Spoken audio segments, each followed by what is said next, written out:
This is work, right? Okay, nobody can bother me for an hour and I get to hide here. That's kind of nice.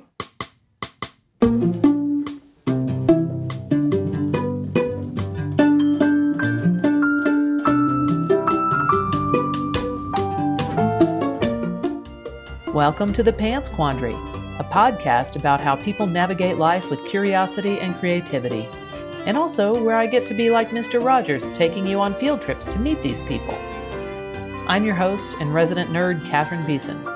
You can find me at catherinebeeson.com, or just find the link in the show notes. Happy nerding, stay curious.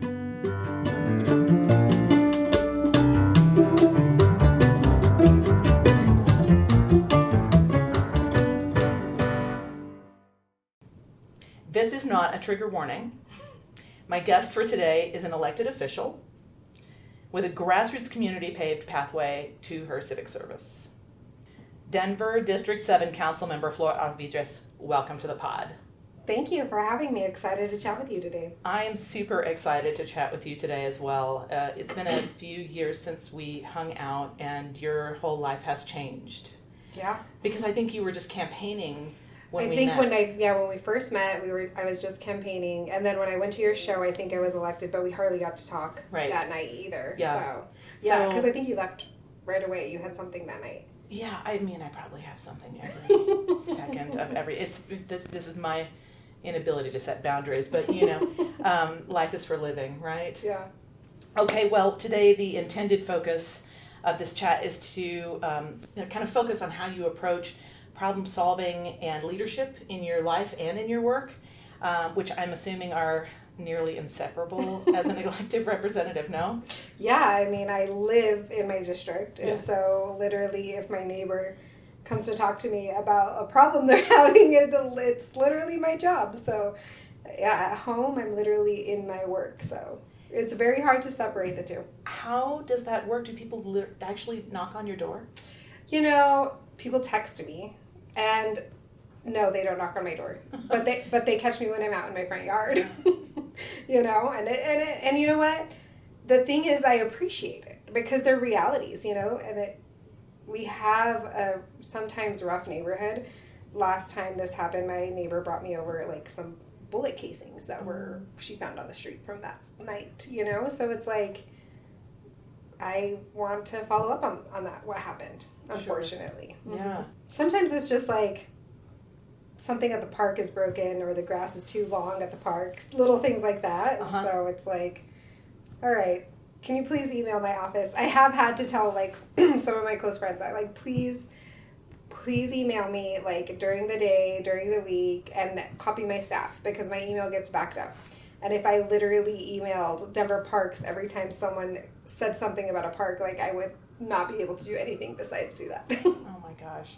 So this, you mentioned earlier that it's a nice break in your schedule to have this recording, and I know it probably doesn't look like any of you watching on camera, but we are sitting on a couch with a fuzzy blanket and some nice artwork, but this is a busy office. The rest of this space I'm looking at right now indicates that you are in here, you are doing. I had to go up several floors and wander around this building for a little while and then go through a locked door and be greeted by 3 different people before I got to you. So it must be nice to just take a break and sit on the couch that otherwise you'd be staring at people from across your desk, right?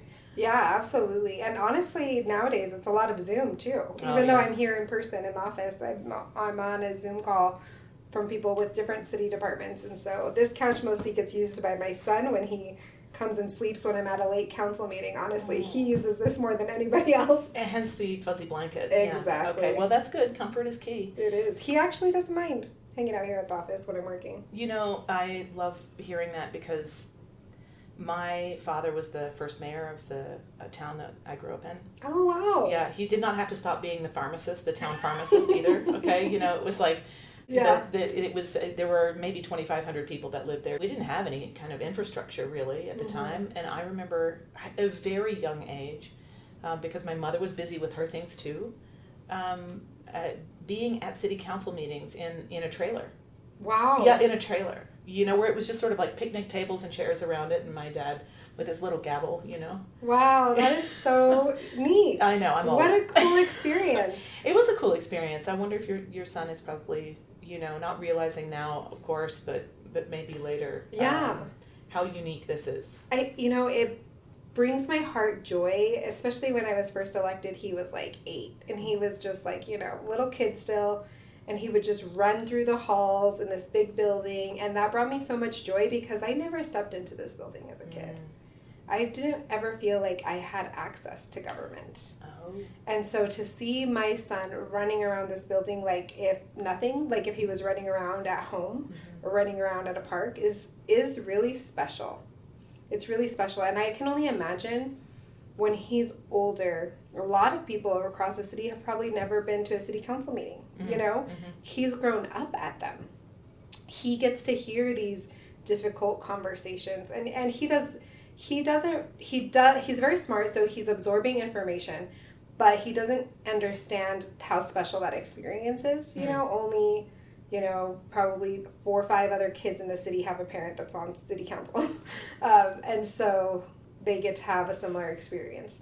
So he's in a very niche group of kiddos that get exposure to government, that get exposure to even this building. A lot of kids go outside. That's my childhood memory, is watching the Christmas lights outside when they light up the city and county building for Christmas.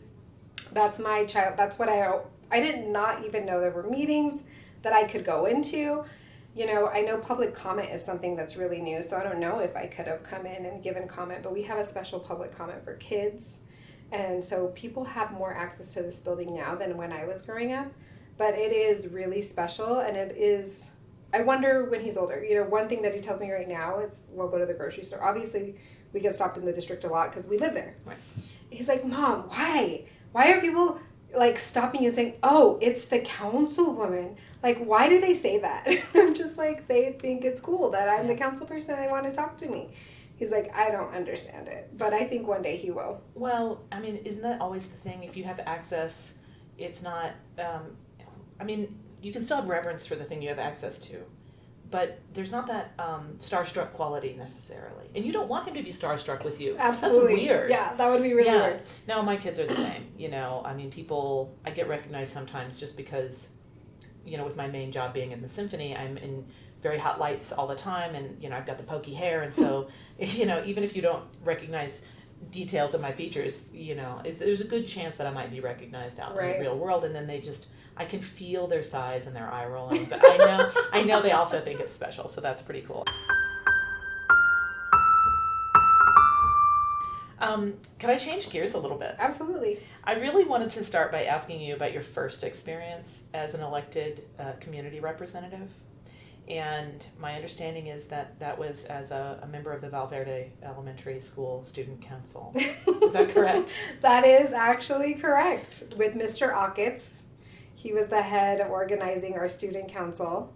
Did you have to run a campaign for that? How does that work? I think I was the class nerd, and so I think that's how it ended up happening. So you were sort of voluntold into this position, which in a way is an election.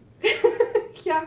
But you didn't have to do any campaigning. I didn't, yeah. I mean, I just was wondering about how that all worked. I remember student council existing in my elementary school, and I remember, really getting behind the big issue for us, right? And so I was kind of wondering if you can remember any particular issues that you were able to advance as a member of the student council. Our library, I remember, was really important, and getting everyone time at the library. And so I think that's one of the first things that we talked about was how do we get all the kids into the library to have access and return their books, because people weren't returning their books.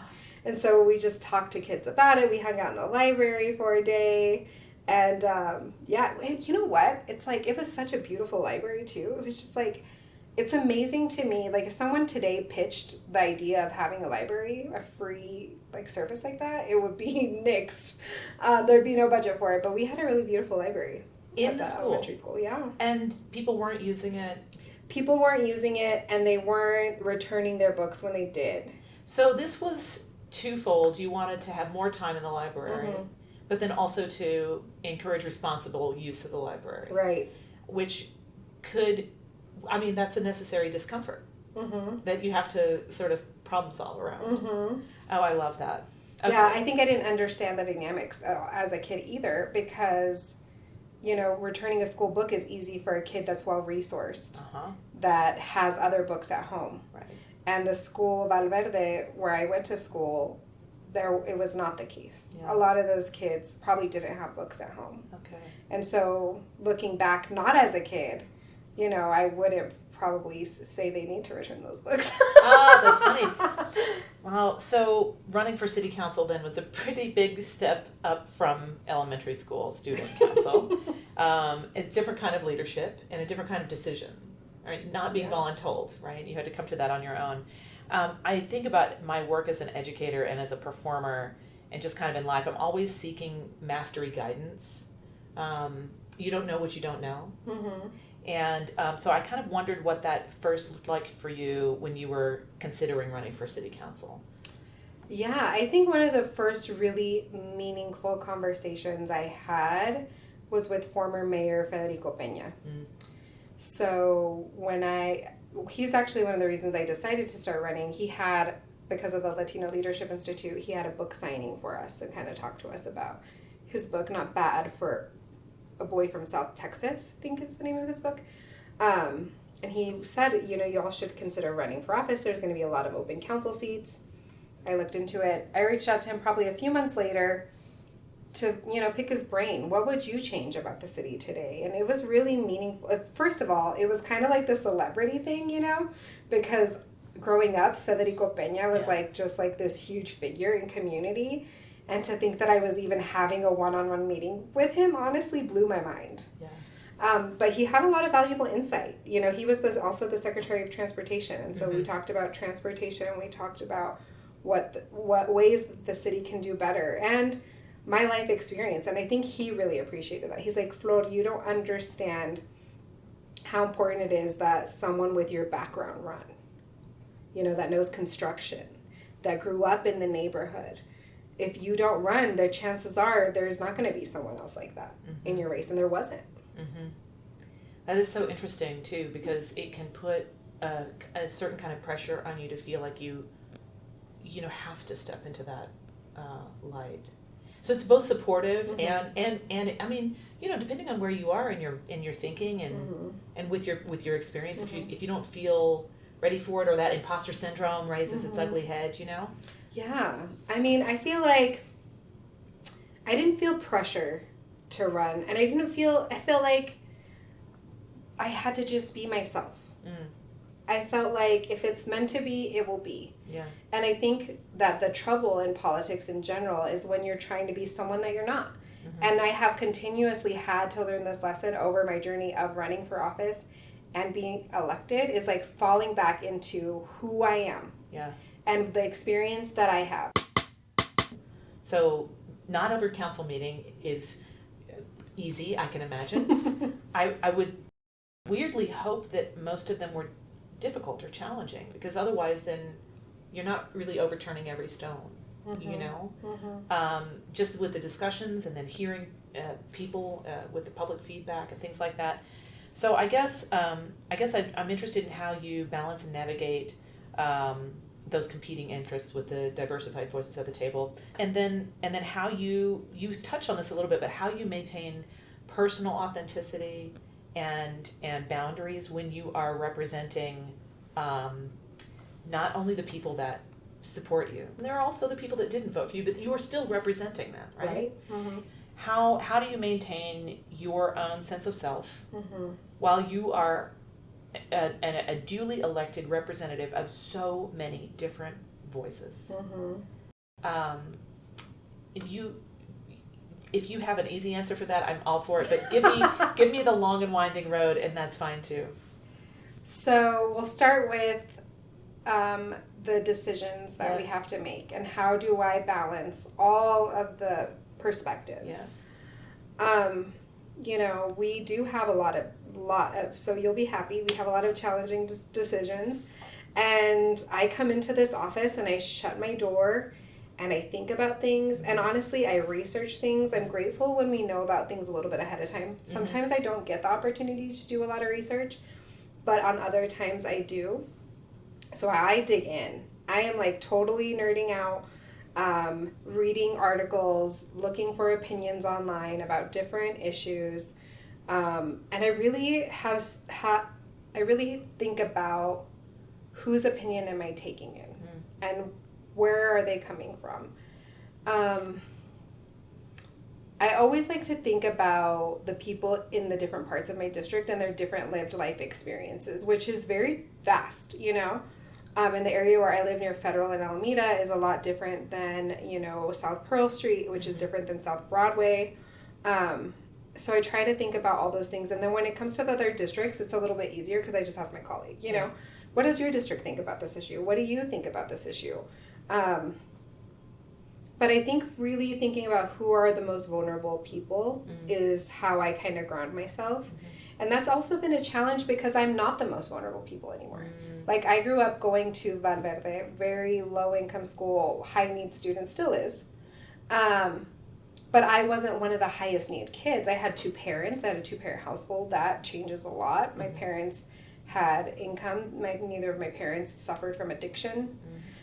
So what I've had to do is really think, one, about what are the problems people are facing today, too. Sure. So I try to talk to as many people that don't have my life experience as I can.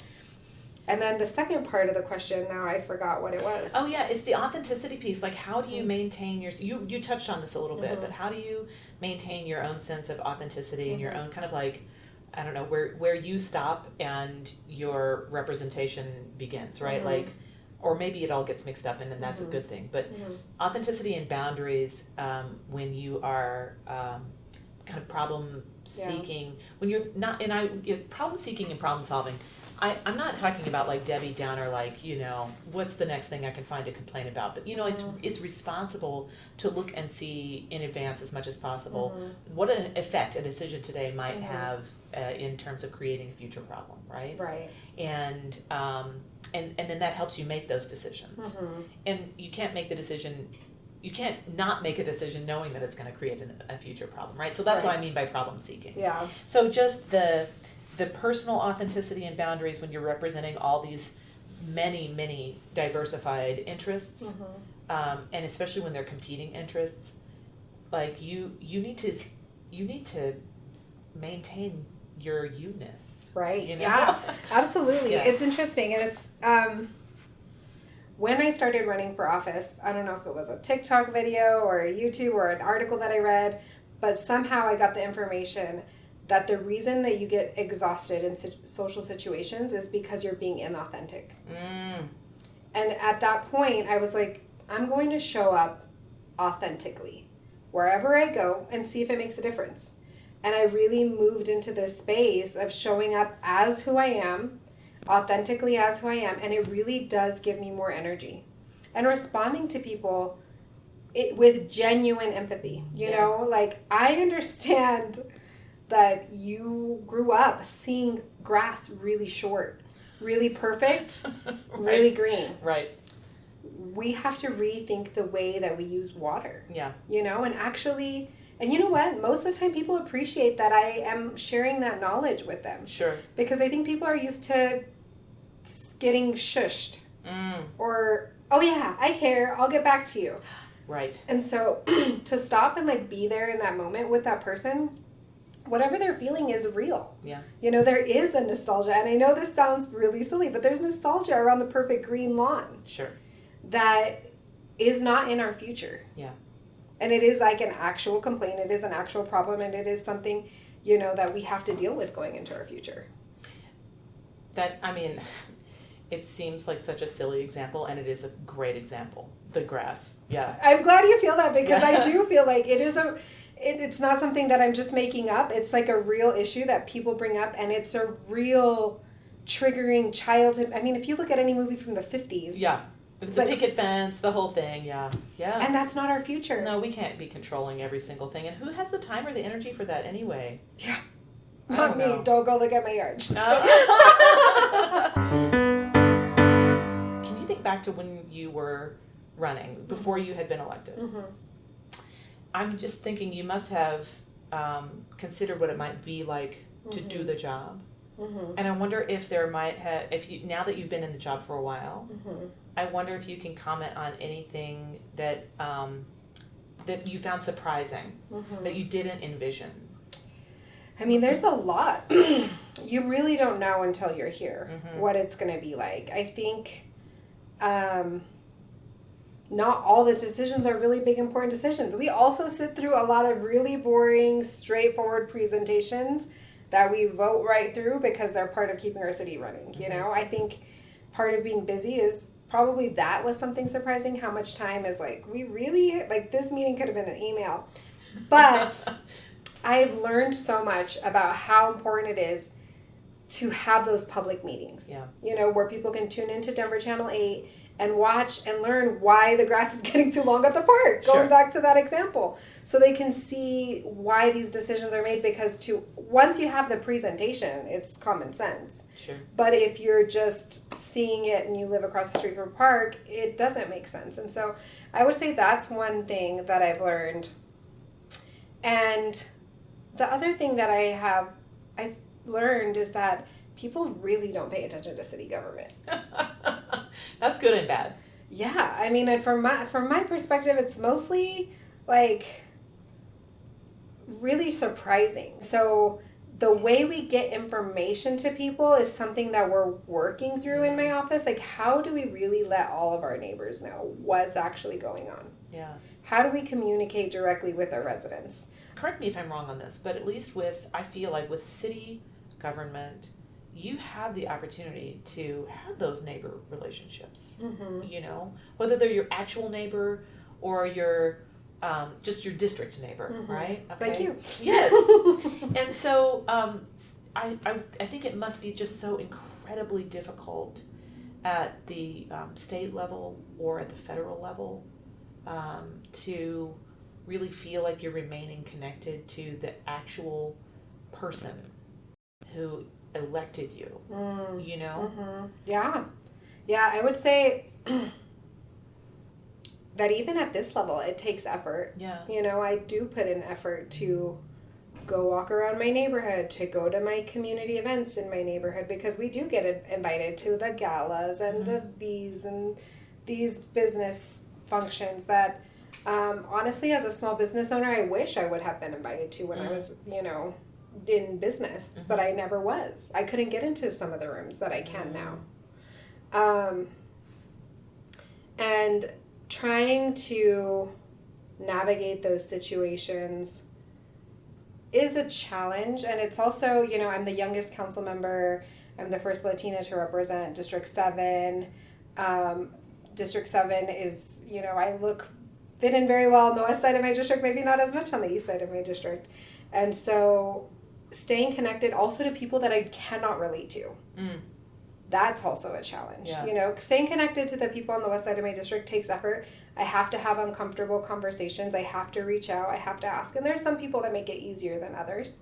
You know, there's a woman that lives up the street from me who has a daughter who's in homelessness and suffering addiction, and she's an immigrant, and she speaks Spanish, and I can talk to her and like get that real firsthand experience of what a lot of people are going through right now. Right.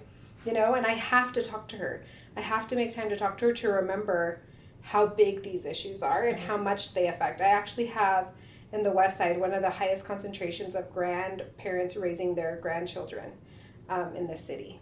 So that is something that is a theme in my district that I cannot relate to whatsoever. You know, on the other hand, I sat with some neighbors the other day, and they were all talking about where they're going to go on summer vacations that are like a month or two long all over the world in places that I've never been. Right.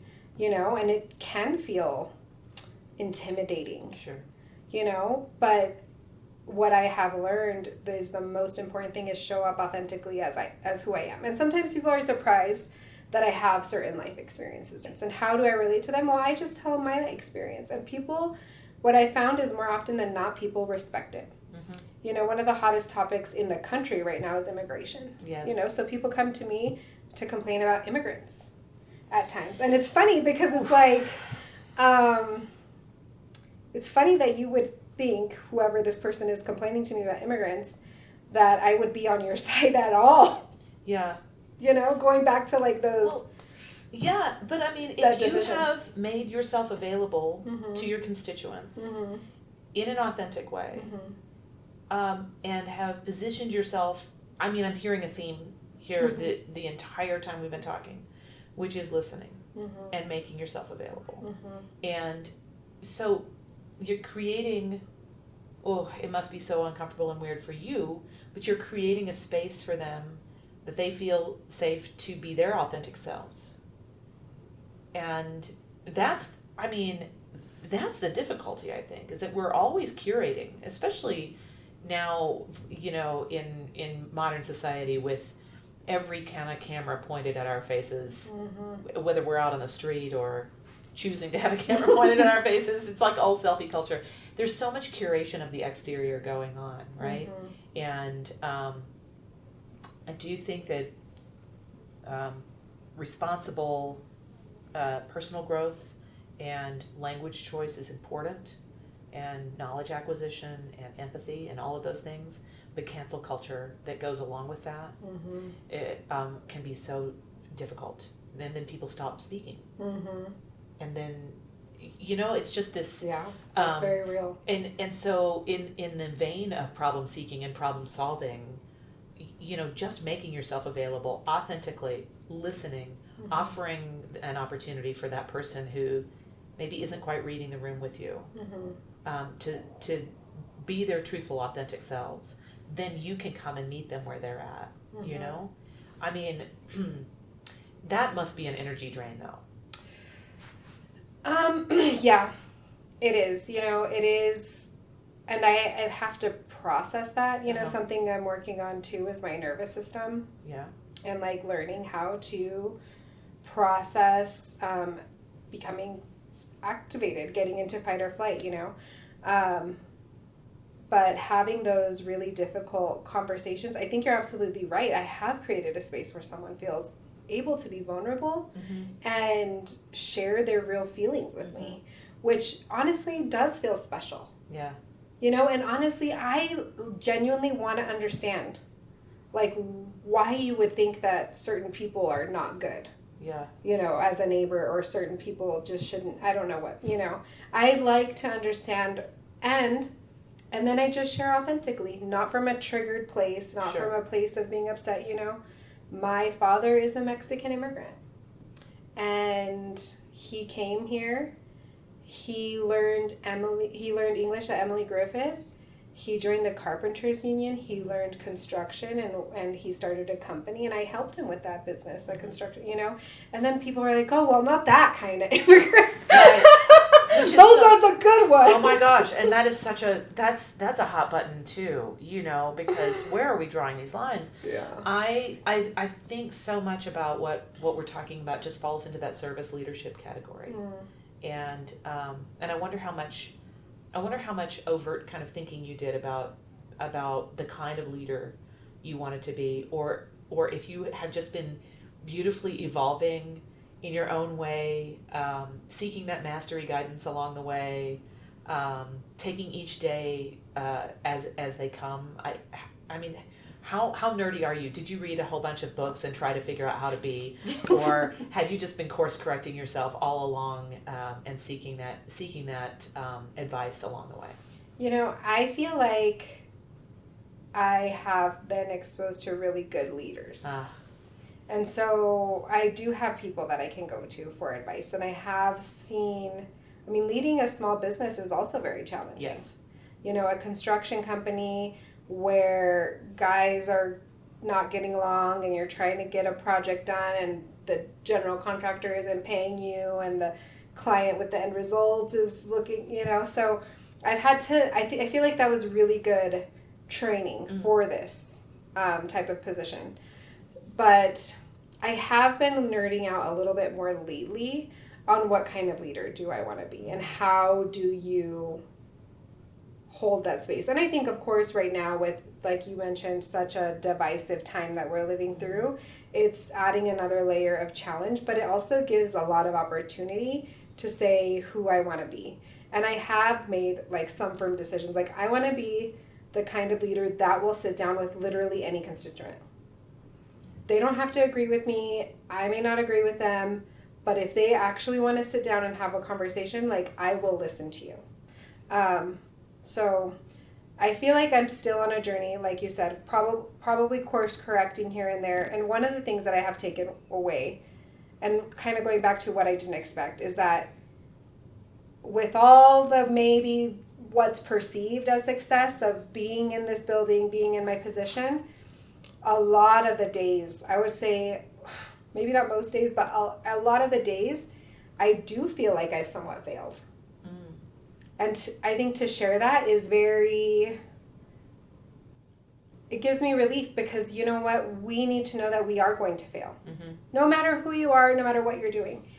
And I think if I felt like I did the right thing all the time and I'm always right, that would not be a good leader. Yeah. And so what I've gotten comfortable with is being in that uncomfortable space. And what Councilmember Flynn, when I was elected, told me, no matter what decision you make, pretty much half the people are going to be mad at you and half the people are going to be happy with you. That's part of the job. Yeah. You know, so letting people down, people not totally agreeing with you, and sticking to what I believe is right. And you know what? A lot of the days on those hard votes, those difficult nights, I get a message from someone I really respect that says, you did the right thing. That's nice. You are going home not feeling great. Yeah. That was a tough night. Yeah. And you are doing the right thing, even though it may not seem like it in the moment. And so that is what's hard. And getting comfortable with failure. Yeah. Feeling like a failure. And I think I'm not actually a failure. You know, I don't actually think I'm a failure, but I do feel like one sometimes because Sure. I see someone I let down. Yeah, I mean, that's got to be so difficult. But the thing is, I mean, it's such a trope and everybody throws it around. But, you know, you have to fail in order to succeed. Right?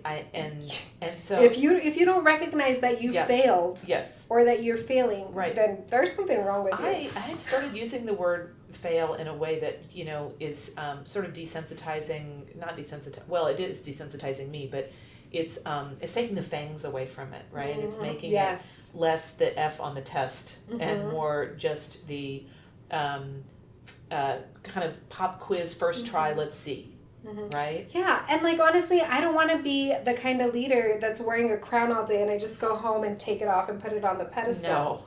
No. You know, because I'm always right and I'm always voting the exact right way and I'm always saying the exact right thing. And I think the bottom line is the decisions that come to us are very difficult decisions. Well, they're complex and they require compromise.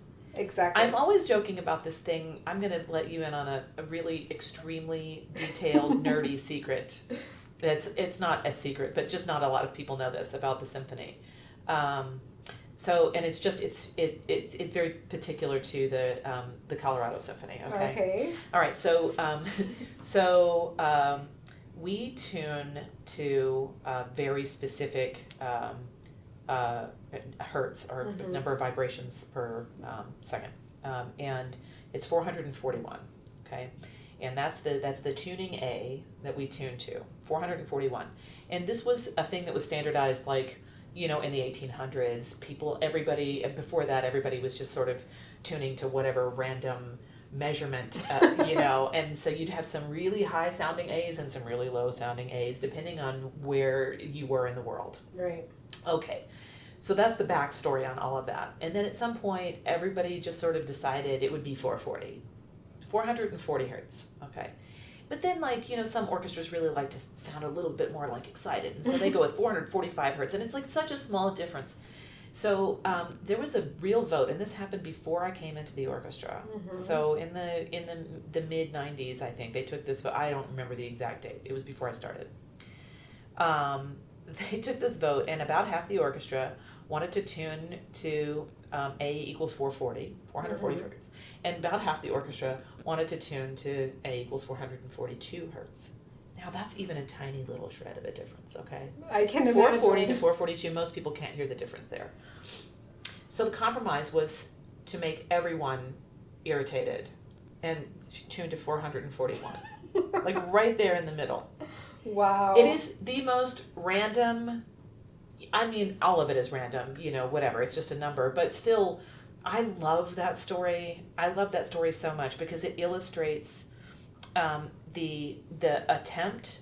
You have this conversation, you have people with strong opinions.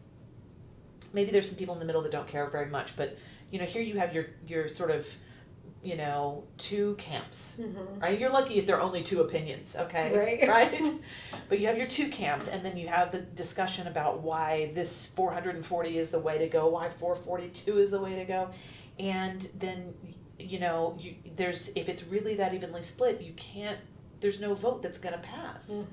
So the compromise is everybody gives a little to get to some third option, right? Yeah. Okay, and so I laugh and laugh and laugh all the time because 441 is just so random and it's kind of dorky, Yeah, now I know a real inside secret. It's really, really dorky, but it's such a great thing for me. I don't know, I hold on to these tiny little things sometimes. They're like... it's very meaningful. Yeah, they're like knowledge treasures, right? Because there was a whole... 440, you can joke until the day is long, 441, that's weird. But you know the whole backstory on it, and it's like this whole... You see the culture right there in one decision. And because we care about each other more than we care about 440 or 442. So we'll just all agree to disagree. That part. Yes. We care about each other. More than we care about this particular decision. Right. Yes. Because we can also decide later something new. Right. Okay? Everything can be amended. As long as we care about each other more than we care about this thing. And whatever the thing du jour is. Right. Yeah? That is 100%. That is like such a good example of what our votes are like on city council. Yeah, I can only imagine. And it's like we have hundreds of thousands of people in our city. Some people want this, some people want that, some people want the third.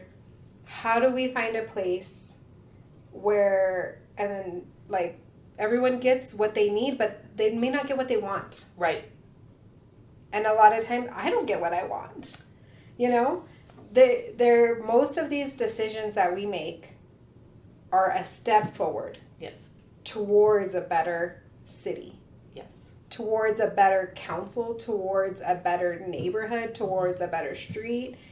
And I think that has been probably something very frustrating, too, about being in government. Yeah. Things move very slowly. Slowly, yeah.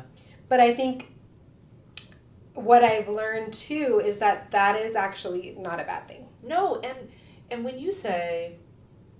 Not a totally bad thing. I know there's some people listening that are probably like, but I need my permit to build my house. Well, but okay, it doesn't have to be that slow. Right, We're working on it. It doesn't have to be, not everything has to be tectonic plate shifting slow, okay? Right. But what going back to what you said, every step is a step forward. I think it's also important when we think about leadership and when we think about doing the hard work and working as a representative for others, right? Because you can't always just be about what you think, right? I mean, it should never be about what you think, honestly, right? Literally, right? Because there are also people that didn't vote for you, right? And so, combining that with the idea of failure towards success. Every step is a step forward, even if that step is a misstep. Even if that step is a misstep, because you learn from that misstep and then continue. There's no going back. And you learn, honestly, more from a misstep than if you made the right step. Yeah, sometimes that's really true. And then sometimes you learn from, the greatest forward step ever that creates all these issues that you never could have imagined. Right. And so a great forward step could end up being a misstep in retrospect. It's so complicated and beautiful and frustrating. And the worst thing you can do is not make a decision. For sure. And not take any step. Yeah. That's the worst thing you can do. Because change is going to happen whether you affect it or not. 100%. Flor, it's been so amazing sitting and speaking with you on all of this. Right back at you. This has been great. I feel like so seen and heard and reflected. It's like we are all going through the same thing. We are.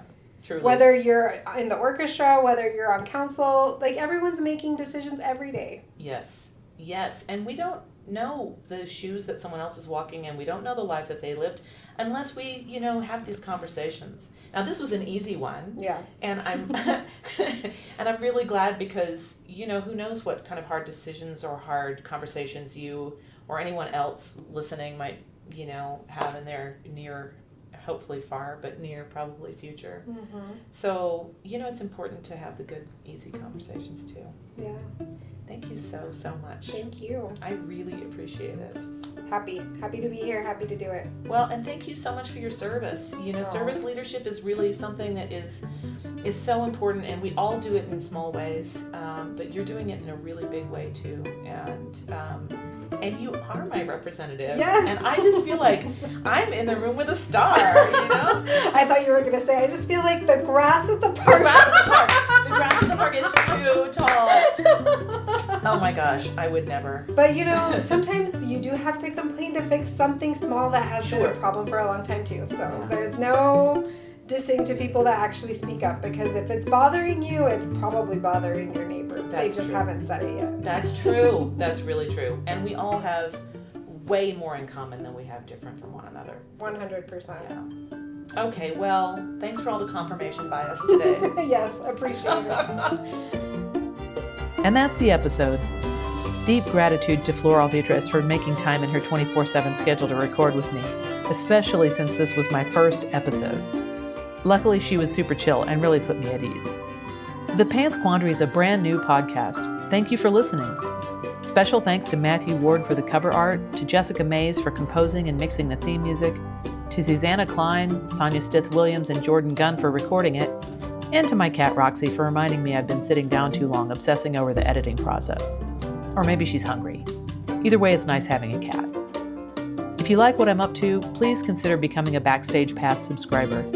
Your support helps keep me going, literally and figuratively. I'll be back with another episode in 2 weeks. Until then, talk to strangers, listen to children, touch some plants, and go find the sun on your face for a minute or two.